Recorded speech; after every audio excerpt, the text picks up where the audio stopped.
बिस्मिल्लाहिर्रहमानिर्रहीम। नाज़रीन इकराम, अस्सलाम वालेकुम। हम समाज पाकिस्तान की जानिब से मैं हूँ डॉक्टर रईस अहमद समदानी। जैसा कि हम सब जानते हैं कि पाकिस्तान समेत पूरी दुनिया को कोविड-19 की तीसरी लहर ने अपनी लपेट में लिया हुआ है। इसकी तबाहकारियाँ हमारे और आपके सामने हैं। इस वक्त मेरी गुफ्तगू का मकसद कोविड-19 की तीसरी लहर के हवाले से है। इसकी शिद्दत और इसके ख़तरनाक होने के बाइस हुकूमत ने ईद की तातीलात को तवील कर दिया है, जिसका मकसद सिर्फ ये है कि लोग इन छुट्टियों में, इन दिनों में ज़्यादा वक्त अपने घर में गुजारें। नाज़रीन इकराम, कोरोना वायरस एक ऐसी वबा है जो अज खुद हमारे घर नहीं आ जाती,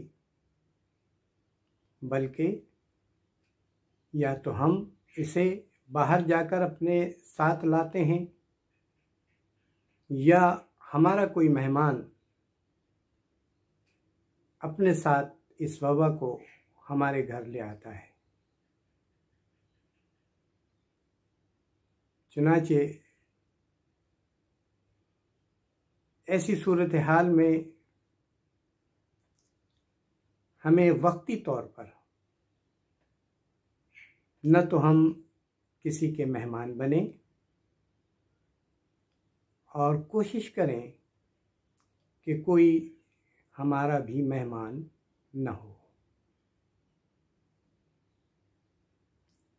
नाज़रीन गिरामी, कोविड-19 से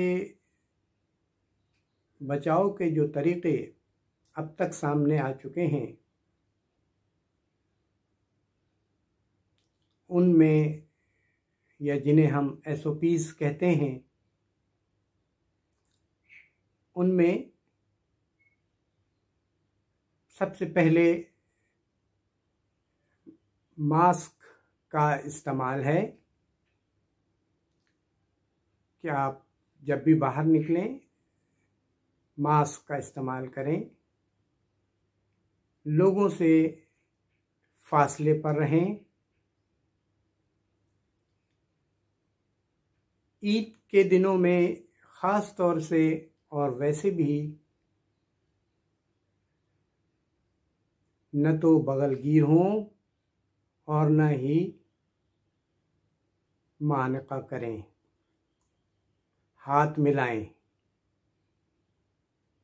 जब भी बाहर से घर में आएं, अपने हाथों को साबुन से बहुत अच्छी तरह धोएं।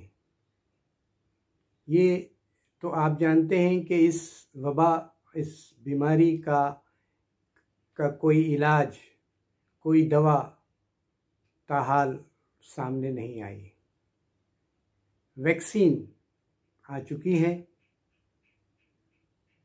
जिन लोगों ने वैक्सीन लगवा ली है बहुत अच्छा है, जिन्होंने अभी तक नहीं लगवाई और वो अभी भी इस शशोपंज में हैं कि ये वैक्सीन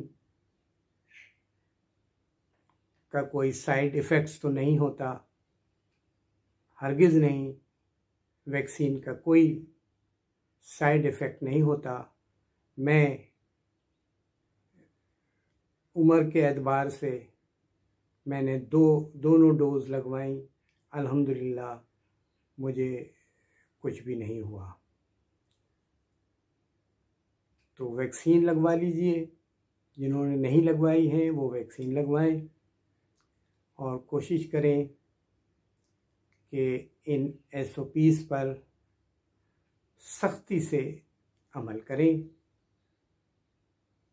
यही हम समाज पाकिस्तान का पैगाम है कि कोरोना से डरना नहीं है बल्कि लड़ना है। और लड़ना किस तरीके से लड़ना है, जो SOPs बताई गई हैं अगर हम उन पर अमल करेंगे तो वही इसके ख़िलाफ़ लड़ना है। इस गुफ्तगू के साथ अल्लाह हाफ़िज़, अस्सलामु अलैकुम।